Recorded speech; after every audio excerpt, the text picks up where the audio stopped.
Marimari Pupeñí, Marimari Pulamien, Marimari Compuché. Muy buenas tardes a todos y a todas. Muy buenas tardes, mi gente. Muy buenas tardes a la región de la Araucanía y regiones que nos ven. Hoy día nuevamente nos encontramos en este programa que hemos llamado Nutram. Nutram, que en mapudungún significa conversando, conversación, una conversación que nace del alma, que nace del corazón, una conversación sin agenda, una conversación que fluye libremente. Eso es lo que queremos hacer con nuestros invitados. No tenemos agenda, vamos a ir conociéndolo lentamente, como se vaya desarrollando la conversación. Es una conversación amistosa, es una conversación amigable, es una conversación que nosotros queremos ir mostrando a la sociedad que sí podemos conversar, que sí podemos interactuar, hacer interculturalidad. Como les decía en el primer programa, hemos iniciado estos ciclos conversando con personas mapuche primero, y personas mapuche que se distinguen en la sociedad nacional, personas mapuche que son interculturales, personas mapuches que viven las dos realidades, viven la realidad cultural mapuche y la realidad cultural chilena, huinca. ¿Cómo lo hacen? ¿Cómo transitan de una cultura a otra? ¿Cómo practican esta interculturalidad? Esa interculturalidad que nosotros invitamos a la población chilena, a los chilenos, que sepan y sean capaces también de transitar de una cultura a otra, que no queden detenidos solamente en la cultura nacional.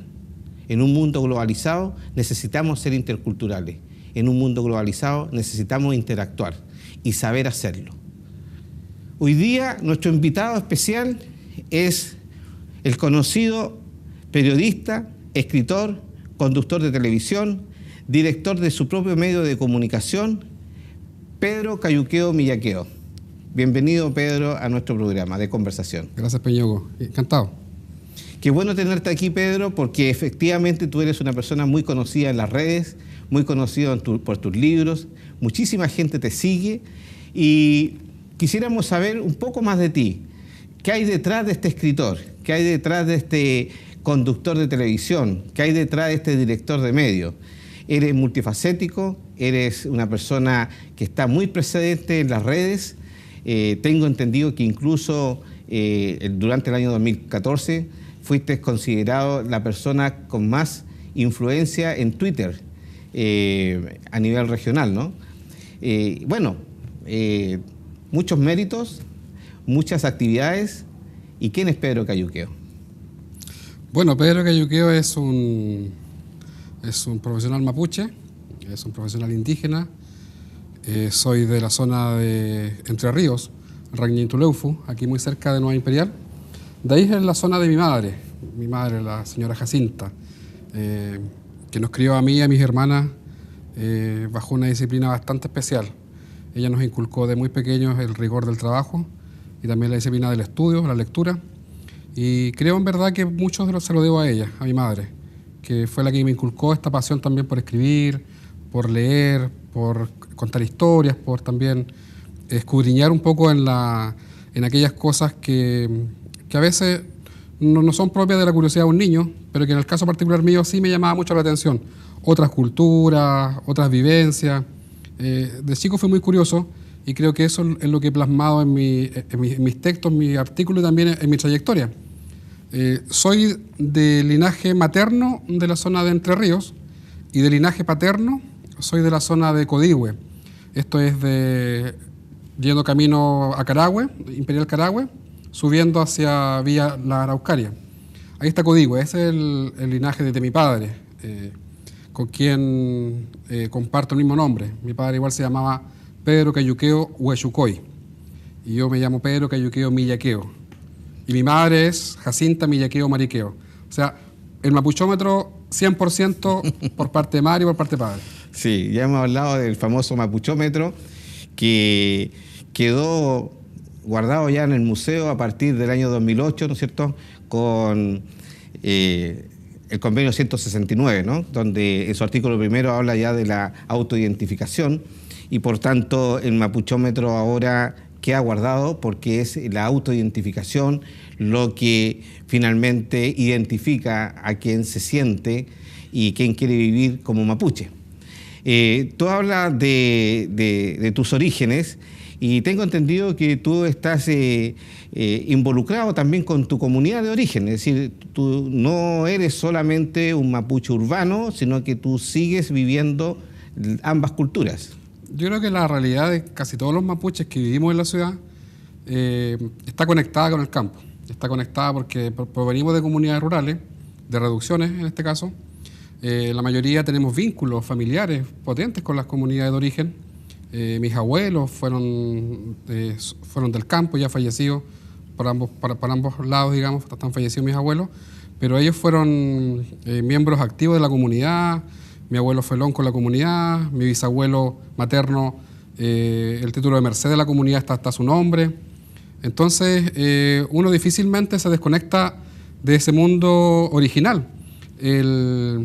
La relación que uno estableció de niño en los guillatunes, en las actividades agrícolas, ceremoniales, uno siempre mantiene esa conexión porque además en la cultura nuestra y en la cosmovisión nuestra existe este apego, siento yo, hacia la vivencia, más allá, digamos, de a veces lo que es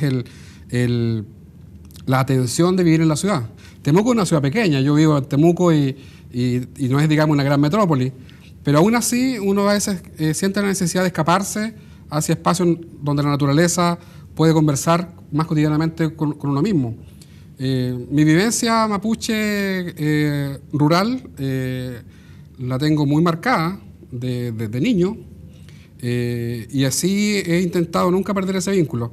Es más, ahora estoy participando muy activamente de la comunidad de mi padre, a la cual me estoy integrando, y comunidad en la cual he sido muy bien recibido por mis tíos, por mis primos, y con quienes hemos descubierto que gran parte de los jóvenes de mi generación, de la comunidad paterna, la mayoría vive en zonas urbanas, pero la mayoría también quiere volver a involucrarse con la dinámica de lo que sucede en el campo.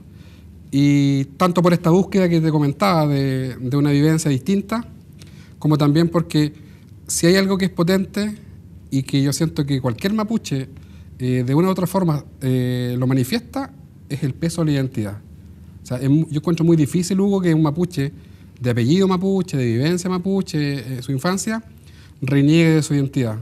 Sé que esos fenómenos sucedieron en el pasado, pero hoy día, en los tiempos actuales, en donde la diversidad étnica tiene una valoración social, yo encuentro muy difícil y me parece maravilloso además que ese contacto, ese retorno esté aconteciendo.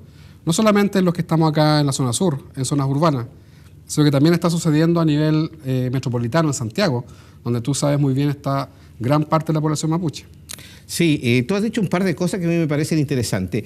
Me parece muy interesante esto que tú señalas, de que efectivamente tú ya estás vinculado con tu comunidad de origen de tu padre, siempre has estado vinculado con la comunidad de origen de tu madre, por lo tanto tú nunca perdiste y nunca has perdido esa relación, ¿no es cierto?, con nuestros ritos, con nuestras creencias, con nuestras visiones, y asimismo tú vives en la ciudad y te desarrollas profesionalmente en la ciudad.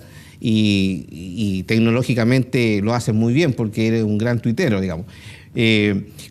Tú sientes, porque yo sé que lo haces inconscientemente, pero tú eres capaz de decirnos a nosotros cómo es ese paso de estar en un momento en el mundo mapuche, con la ritualidad, con las creencias, rodeado con los sentimientos mapuche, y en media hora después estar en la ciudad, en una reunión de gente no mapuche, de chilenos, como que nada. Entonces, este traspaso, eso es lo que nosotros quisiéramos compartir, este traspaso, ¿ya?, de esta acción intercultural entre un mundo y otro, ir y venir, sin ninguna dificultad, ¿no es cierto? Yo creo que hay un sector del país que es absolutamente intercultural, y ese sector son los pueblos indígenas. O sea, nosotros los que somos indígenas fuimos de una u otra forma obligados a ser interculturales. Tuvimos que aprender desde niños a vivir la mapuchidad, como yo le llamo, en el campo, con todas las labores cotidianas que son agrícolas, el arado, el yucargüeyes, el buscar leña, la domadura de caballos, en fin, la trilla, el mingaco, el quelugún, todas estas actividades propias del campo, especialmente en época estival. Y además también tuvimos que lidiar con aprender los códigos culturales de la cultura vecina, de los chilenos, lo occidental. Y muchos de nosotros ese paso lo empezamos a dar a muy temprana edad, desde la básica. Y creo que fuimos educados en un mundo bicultural. Yo soy convencido de que las políticas interculturales o los planes interculturales o las actividades interculturales debieran estar orientadas específicamente hacia los chilenos, porque los indígenas tenemos hoy día actitudes interculturales más o menos desarrolladas. Somos habitantes de dos mundos, y lo que tú decías es verdad. Uno no se da cuenta racionalmente de cuándo está en uno y cuándo está en otro, porque para uno es muy natural.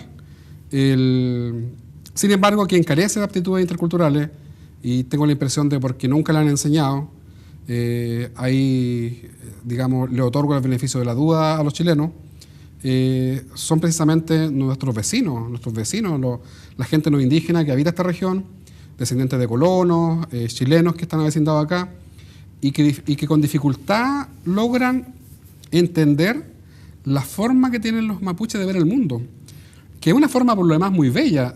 Si mi cultura fuera una cultura cerrada, hermética, reacia al cruce cultural, reacia al intercambio, yo la verdad no sentiría tanto orgullo de reivindicarla. Pero la cultura mapuche es todo lo contrario, es una cultura abierta al cruce cultural, abierta al intercambio, abierta a los préstamos culturales. Por tanto, siento yo, están todas las condiciones para que la sociedad chilena, habitantes de este sur de Chile, nos conozca. Tú no puedes querer algo que no conoces, y que nos conozcan es básico. Y en segundo lugar, que también encuentren valor en esta relación intercultural. Al chileno le cuesta mucho ser intercultural, Hugo. Eso es algo que yo he descubierto en este transitar por el periodismo, y le cuesta muchísimo porque tampoco tiene muchas veces las herramientas o los espacios para vivir esa interculturalidad. Bueno, ahí tomamos un tema que lo había dejado, que era el segundo tema, que me pareció muy interesante, el tema, y que lo hemos conversado, de toda esta educación intercultural que se está instalando, y que nos parece que no es una instalación intercultural, es más bien un reforzamiento de nuestra identidad. Intercultural es pasar de un código a otro, ¿no? Y nosotros los mapuches de eso sabemos. Y efectivamente la sociedad chilena está muy rígida, producto de la educación que ha recibido, ¿no es cierto? Y tiene dificultad en un mundo globalizado, en un mundo que se requiere tener la capacidad para estar en un par de horas en un avión, en China, en África, en Estados Unidos, en Europa, qué sé yo, ¿cierto? Cambiando códigos culturales. Y quizás por eso Chile también, y lo señalaba un estudio norteamericano reciente, Chile es el último país en innovación, no, porque justamente, decía el estudio, no tiene el chileno esa capacidad de pasar de una cultura a otra. Y por otro lado, tú estabas diciendo algo muy interesante, los colonos, o los descendientes de colonos ya, porque ya no hay colonos, pasa algo bien curioso. Ellos sí son interculturales, pero hacia sus padres, hacia sus abuelos, hacia Alemania, hacia Italia, hacia Francia, y pareciera que le dan la espalda a una tremenda posibilidad que está aquí mismo, en su casa, en su región, en su tierra, que somos los mapuches, digamos. Entonces están mirando a otro continente donde hay que cruzar el gran charco, como dicen los argentinos, el tremendo océano Atlántico, cuando al lado tienen la tremenda posibilidad de ser interculturales. Entonces yo te escucho y te creo entender, digamos, que efectivamente hay que dejar claro que la interculturalidad que se está enseñando en los colegios, en la escuela, no es la que debiera ser. ¿Es así? Sí, yo creo que se ha relacionado siempre lo intercultural con los pueblos indígenas, en el sentido se piensa que es sinónimo educación intercultural, por ejemplo, con educar a los indígenas en su cultura. Y eso está completamente equivocado. Si los indígenas somos interculturales, el que requiere ser educado en la interculturalidad es el no indígena. El no indígena es el que no maneja los códigos. Nosotros, y lo escuchaba en un programa anterior, cuando conversabas con Richard Caifal, que él también comentaba esto, nosotros cruzamos ese puente imaginario todos los días, cotidianamente. El fin de semana que pasó estuve en el Alto Biobío y pude ahí ver vivencias mapuches que son distintas a las que hay acá en los valles, porque también los mapuches somos diversos, somos distintos.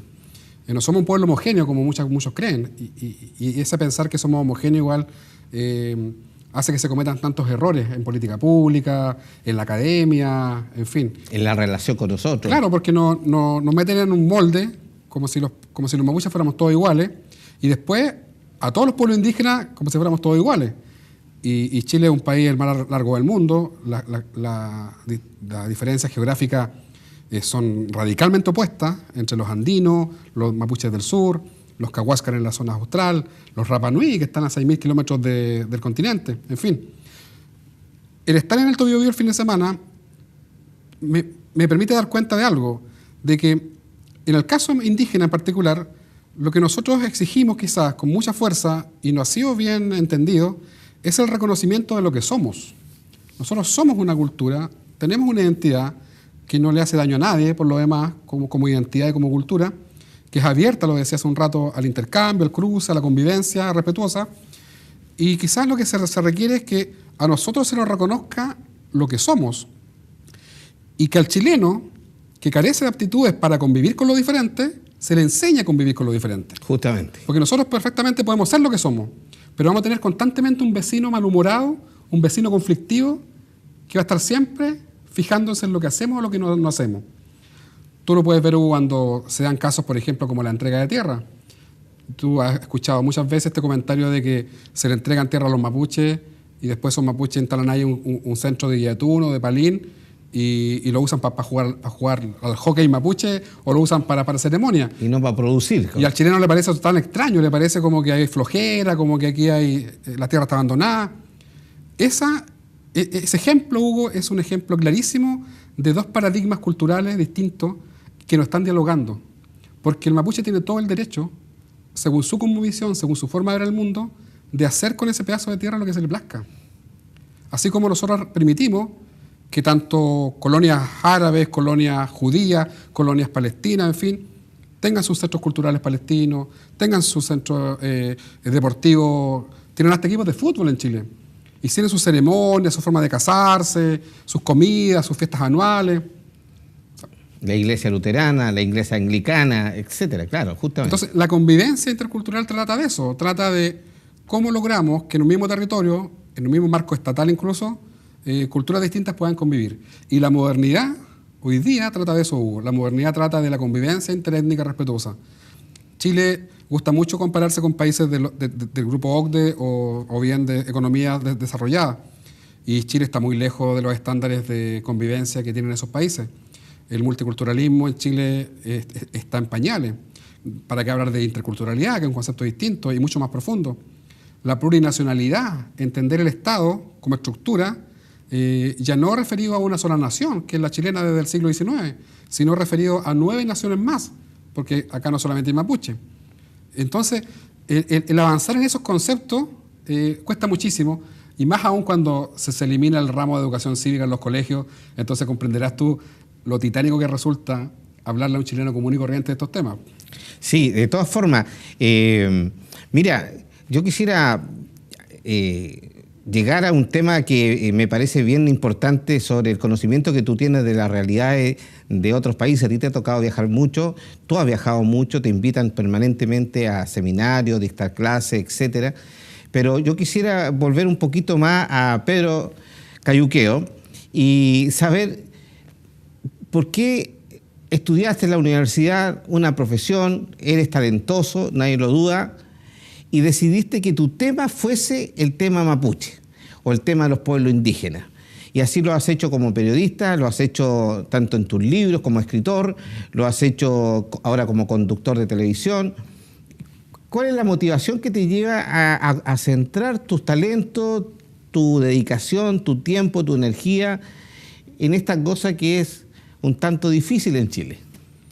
Yo creo que es la responsabilidad que me inculcó de muy pequeño mi madre, mi entorno familiar más cercano, digamos.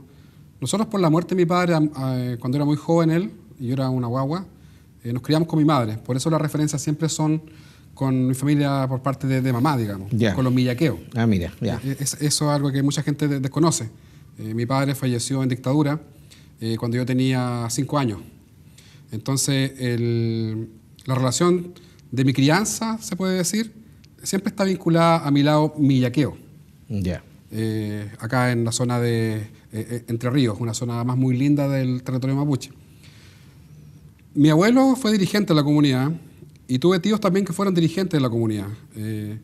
Mi padrino, Guillermo, él fue presidente de la comunidad también. Y yo siento que el verlos a ellos siempre vinculados a los temas sociales, vinculados a las preocupaciones por las familias que componían el LOF, participando activamente en la ceremonia, en los preparativos siempre que toma mucho tiempo para el guillatún, que correspondía cada 4 años, en fin, o yendo hacia otras localidades a colaborar en las trillas, en fin. A uno lo va forjando de un temple y de una forma de ver la vida también, en donde lo colectivo tiene mucha importancia. Y la verdad es que yo llegué al periodismo casi por accidente, porque estudié leyes antes en la universidad. Tenía la ingenuidad de querer ser abogado. Todo esto aquí en la Araucanía. En Temuco, sí. En Temuco. En Temuco. Perfecto. Y llegué al periodismo porque estuve procesado judicialmente por temas de tierra. Me vinculé como activista, siendo un chico en la carrera de leyes, me vinculé como activista en el tema de tierra y estuve detenido y encarcelado en la zona de Traiguén, en Lumaco, Traiguén. Te hablo del año 99. Y eso me impidió seguir la carrera de leyes, pero llegué al periodismo producto de esa situación y la verdad es que rápidamente me encanté con el periodismo.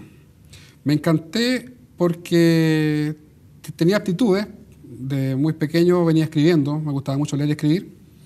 Y lo otro es que encontré que era una herramienta potentísima, porque si algo ha dificultado la búsqueda de soluciones, la búsqueda de acuerdos, que el conflicto baje en tensión y no se siga radicalizando, es información de calidad.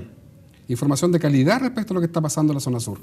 Y además, información, no voy a decir objetiva, porque la objetividad no existe, pero sí información apegada a la verdad.